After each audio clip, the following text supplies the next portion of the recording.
হযরত আদম আলাইহিস সালাম যে গেলেন, আপনারা জানেন শ্রীলঙ্কা থেকে ভারতের এই উপকূল, সমুদ্র উপকূল 48 কিলোমিটার কিন্তু সাগর। এই সাগরের ভিতর দিয়ে একটা রাস্তা আছে। এই রাস্তার কিছু অংশ অনেক পাথর ভেসে আসছে, এটাকে বলা হয় অ্যাডাম ব্রিজ। অ্যাডাম ব্রিজ আল্লাহ পাক রব্বুল আলামিন কুদরতিভাবে হযরত আদম আলাইহিস সালামকে শ্রীলঙ্কা থেকে ভারতে আসার ব্যবস্থা করেছেন। 48 কিলোমিটার পথ পাথর দিয়ে রাস্তা করে দিয়েছেন। এখনো আছে, তবে কিছু কিছু জায়গা সাগরের পানির ঢেউয়ে ভেঙে গিয়েছে, বাকি অনেক আছে, জায়গায় জায়গায় তো আছেই। এটার উপরে বিজ্ঞানীরা গবেষণা করেছে, কত আগে ওটা করা হয়েছে। 7 থেকে 8,000 বছর আগে। ওই সময় কি কোনো শ্রমিক ছিল? কিন্তু হিন্দুদের বিশ্বাস হলো এই যে ইসরায়েলের যে রাস্তাটা, হিন্দুদের বিশ্বাস হলো তাদের রামের স্ত্রী সীতাকে লঙ্কার রাজা রাবণ চিন্তায় করে নিয়ে গিয়েছে। এই রাম বান্দরদেরকে বলছিল যে আমি লঙ্কায় যাব, এখানে একটা রাস্তা করে দেব। বান্দররা এই রাস্তা করে দিচ্ছে। আপনারা কি বলেন, এটা কি বাস্তব বিশ্বাস? অথচ ওদের সমস্ত ধর্মগ্রন্থে এটা আছে, ওরা এটা বিশ্বাসও করে। এটার নাম বাস্তব বিশ্বাস না অবাস্তব বিশ্বাস? অবাস্তব বিশ্বাসকে অন্ধবিশ্বাস বলে। আর ইসলামে কোন অন্ধবিশ্বাস নেই, ইসলামের সব বাস্তব বিশ্বাস। বান্দরে বলে রাস্তা করে, এরা বিশ্বাসও করে, এবং এরা এটাকে কি বলে, রাক্ষসেন বলে, রাক্ষসেন। অথচ সমস্ত ইতিহাসে এটা লেখা আছে, এবং এটার নামও আছে অ্যাডাম ব্রিজ। ওরা এটার নাম দিয়েছে রামসেন। রামের স্ত্রী একে নিয়ে গেছে রাবণ, ওই স্ত্রীকে আনার জন্য ওই বান্দরদেরকে বলছে যে রাস্তা বানায় দাও। ওরা পাথরে দিয়ে রাস্তা বানাইছে। এই রাস্তার মধ্যে রাম যাবে, এই রাবণের কাছ থেকে ওই জিনিসটা এখনো আছে। কিছু কিছু জায়গা হয়তো সাগরের গেছে, কিন্তু দূর পর্যন্ত এটা চলে গেছে। আছে আল্লাহ পাক রব্বুল আলামিন কুদরতিভাবে হযরত আদম আলাইহিস সালামের জন্য ভারতে আসার ব্যবস্থা করে দিয়েছেন। এইভাবে হযরত আদম আলাইহিস সালাম কাবায় বসেন, আরাফার ময়দানে আসছেন। এই সময় হযরত হাওয়া আলাইহিস সালামের সাথে দেখা হয়ে। আরাফা শব্দের অর্থ হলো পরিচয়। আরাফা শব্দের অর্থ মুলাকাত, দেখা, সাক্ষাৎ। ওই ময়দানের নাম আরাফার ময়দান হয়ে গেছে। সুবহানাল্লাহ। আল্লাহ চেয়েছেন আদমের সন্তানদেরকে কিয়ামত পর্যন্ত আল্লাহ পাক রব্বুল আলামিন এই আরাফাত ময়দানে একত্রিত করবেন। আরাফাত ময়দানে এসে হযরত আদম আলাইহিস সালাম হযরত হাওয়াকে দেখে আগে ভাবলো বললেন, কোনজনই কাঁদলেন। আল্লাহ পাক এই আরাফাত ময়দানে হযরত আদম আলাইহিস সালামের খবর ঘোষণা দিয়ে দিলেন। রাসূল সাল্লাল্লাহু আলাইহি ওয়াসাল্লাম বলেন, আল হাজ্জাতু আল-আরাফাতু, হজের সবচেয়ে গুরুত্বপূর্ণ বিষয় আরাফার ময়দানে একত্রিত হওয়া। এটা আল্লাহ পাকের সমাবেশ। আল্লাহ পাকের সমাবেশে যারা যোগদান করবে, নবী বলেন আরাফার দিন আল্লাহ পাক রব্বুল আলামিন এই পরিমাণ মানুষকে ক্ষমা করেন, আর কোনদিন এই পরিমাণ সংখ্যক মানুষকে আল্লাহ ক্ষমা করেন না।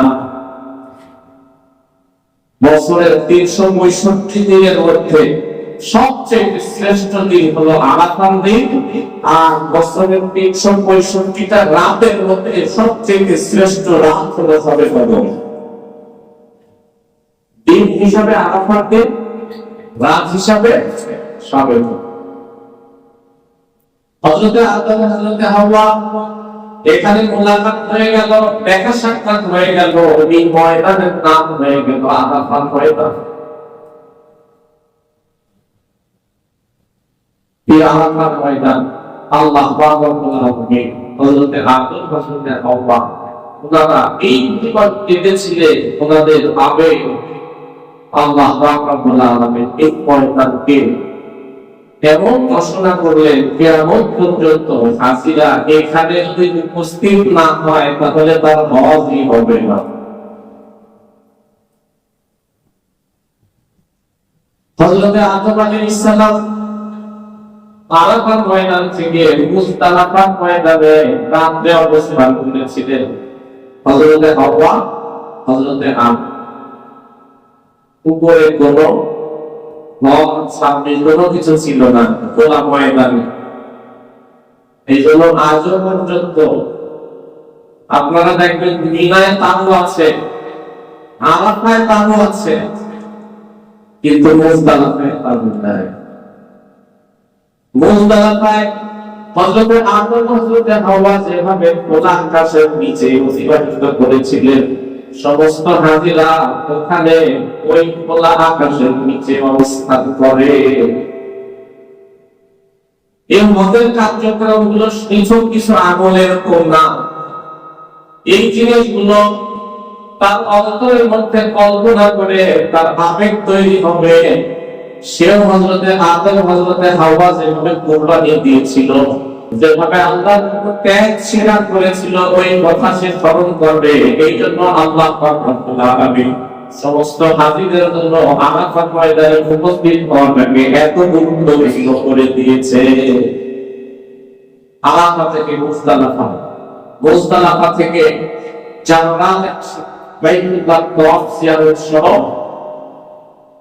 দুইজন নবী, বিশেষ করে হযরতে আদম আলাইহিস সালাম, হযরত ইব্রাহিম আলাইহিস সালাম, হযরতে ইসমাঈল আলাইহিস সালাম, এদের কুরবানি, এদের ত্যাগ আল্লাহ পাকের পরীক্ষায় এরা যে পাস করেছিল, আল্লাহ পাকের মহব্বত আর ভালোবাসার যে অনন্য দৃষ্টান্ত স্থাপন করেছিল, এই জন্য এই আমলগুলো করে ওনাদের ওই জিনিসগুলো মানুষ স্মরণ করবে এবং এখান থেকে তারাও কিছু শিখবে। এই জন্য আল্লাহ পাক রব্বুল আলামিন এই আমলগুলো হজের মধ্যে নির্ধারণ করেছে।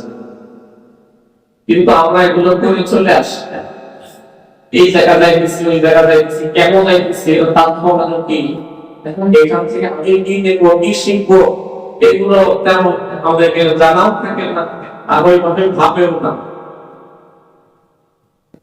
হজের ফজিলতের কথা রাসূল কারীম সাল্লাল্লাহু আলাইহি ওয়াসাল্লাম হাদিস শরীফে ইরশাদ করেন, তাবিউ বাইনাল হাজ্জি ওয়াল উমরাহ বাইনাহুমা ইয়ানফিয়ানিল ফাকর ওয়াজ-যুনুব। তোমরা বেশি বেশি হজ করো, উমরা করো। হজ আর উমরার দ্বারা তোমার জীবনের দারিদ্রতা মোচন হবে এবং তোমার গুনাহগুলো আল্লাহ তাআলা দূর করে দিবে। দারিদ্রতা মোচন হবে, তাকওয়া, এই কথা আগে আছে। তারপরে আছে যুনুব, দারিদ্রতা দূর হবে, আল্লাহ তাআলা গুনাহ মাফ করবে। গুনাহ মাফ করবে এটা তো হুজুর বুঝে আসে, কিন্তু দারিদ্রতা মোচন হবে এটা তো বুঝে আসে না। হজে তো অনেক টাকা খরচ হয়, উমরায় অনেক টাকা খরচ হয়। রাসূল কারীম সাল্লাল্লাহু আলাইহি ওয়াসাল্লামের খেদমতে এক সাহাবী এসে বলে, ও আল্লাহর রাসূল, আমি দরিদ্র মানুষ, আমার পাওনা কিন্তু হয় না। নবী করিম সাল্লাল্লাহু আলাইহি ওয়াসাল্লাম বললেন, তুমি বেশি বেশি হজ করো, উমরা করো।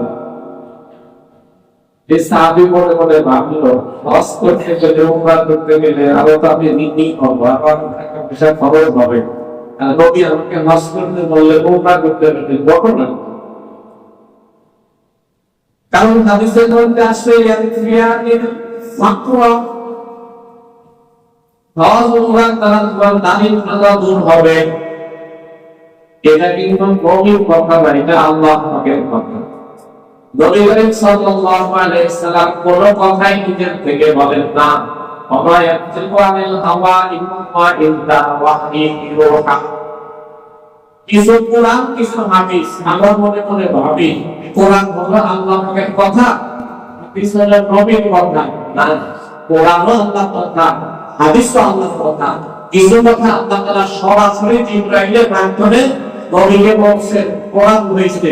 আর কিছু কথা নবীর জবান দিয়ে আল্লাহ বের করেছেন। কোরআন হলো কথাও আল্লাহ আর ভাষাও আল্লাহ, শব্দ আল্লাহ। ফাইন্নাহু কালামুল্লাহি ওয়া খারাজা আনহু। আল্লাহ পাকের কথা, আল্লাহ পাকের ভাষা, আল্লাহ পাকের জবান থেকে এসেছে, এটা কোরআন। আর হাদিস এটাও আল্লাহ পাকের কথা, কিন্তু আল্লাহ পাকের জবান থেকে বের হয়েছে, আল্লাহ পাকের ভাষা শব্দ বিষয়টা এমন না। এখানে শব্দ আর ভাষা নবী। কারণ হাদিসের মধ্যে যত কথা আসছে এটাও আল্লাহ পাকের কথা। কোরআনে যে সমস্ত কথা এসেছে এগুলো আল্লাহ পাকের কথা, সবই আল্লাহ। রাসূল করিম সাল্লাল্লাহু আলাইহি ওয়াসাল্লাম বলেন, আল-হুজ্জাতু ওয়াল মুহতামামু ওয়াক্তুল্লাহ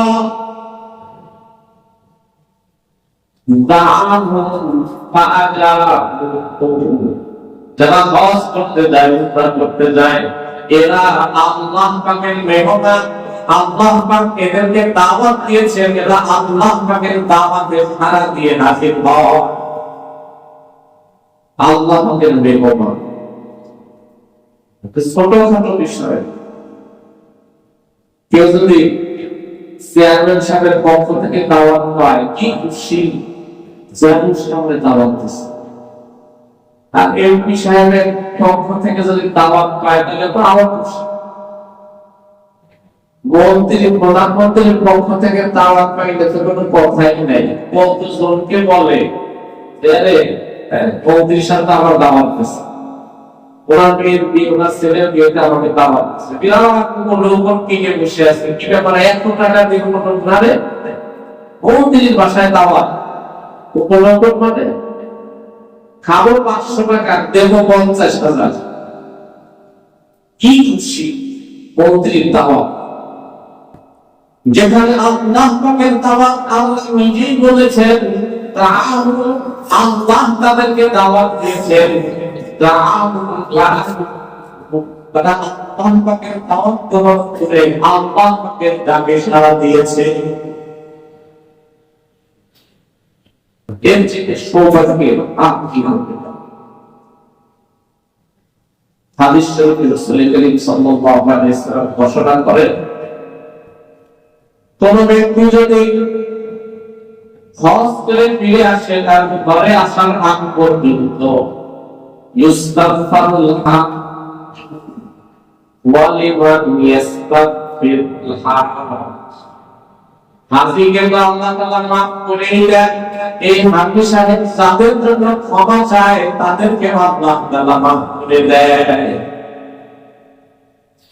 হাজি সাহেব ঘরে প্রবেশের আগ পর্যন্ত সে যা জন্য যেই দোয়া করবে, ক্ষমা চাইবে, আল্লাহ তাআলা তাকে ক্ষমা করবে। আমরা অপেক্ষা করি কবে হজ ফরজ হবে, এই সময় হজ ফরজ। অনেকে তো হজ ফরজ হওয়ার পরে চিন্তা করে ছেলের বিয়ে হোক, মেয়ের বিয়ে হোক, বাড়িটা কমপ্লিট হোক, এরকম সব কিছু হওয়ার পরে সেটা কোনো একটু পুরা হয়ে যায়, তখন চিন্তা করে সবাই খালি বলে যে আপনি হজ করেন নাকি, আপনি হজ করেন নাকি। এখন চিন্তা করে যে এখন তো না করে উপায় নেই, এখন পুরা পুত্রা কোনো মতো যায়, ফরজ ঠিক মতো হয় না, ওয়াজিব ঠিক মতো হয় না, সুন্নত হয় না, কোনো মতো হজ করে চলে আসে। অথচ হজে যাওয়া উচিত যুবকদের, যুবক বয়সে শরীরে যখন শক্তি থাকে এই সময় হজে যাওয়া উচিত, কিন্তু আমরা সব কাজ শেষ করে এরপরে হজেই হচ্ছে। আল্লাহ, হজ কঠিন। এই জন্য হাদিসের মধ্যে আসছে একদম শুরুতেই আল্লাহুম্মা ইন্নী উরিদুল হাজ্জা ফায়াসসিরহা বি ওয়া তাকাব্বালহা মিন্নী। আল্লাহ, আমি হজের ইচ্ছা করলাম, আল্লাহ হজের কাজটাকে আমার জন্য সহজ করে দাও, কবুল করে দাও। নামাজ যদি আমরা বলি আল্লাহ নামাজের নিয়ত করলাম, নামাজ পড়াকে আমার জন্য সহজ করে দাও, কবুল করে নাও, এরকম বলি। নামাজ তো আল্লাহর হুকুম, হজও আল্লাহর হুকুম। নামাজে বলি না যে ফায়াসসিরহা লি, আল্লাহ সহজ করে দাও। হজের কথা কেন বলি? কারণ হজ বড় কঠিন। আর কঠিন কাজ আপনি যখন একদম বেশি দুর্বল হয়ে যাবে তখন যাইবে, এটা কোনোভাবে তাদের আল্লাহ পাকের মেহমান হওয়ার জন্য আমাদের সবার প্রস্তুতি থাকা দরকার। আল্লাহ আমাদের সবাইকে তৌফিক দান করেন, বলে আমিন।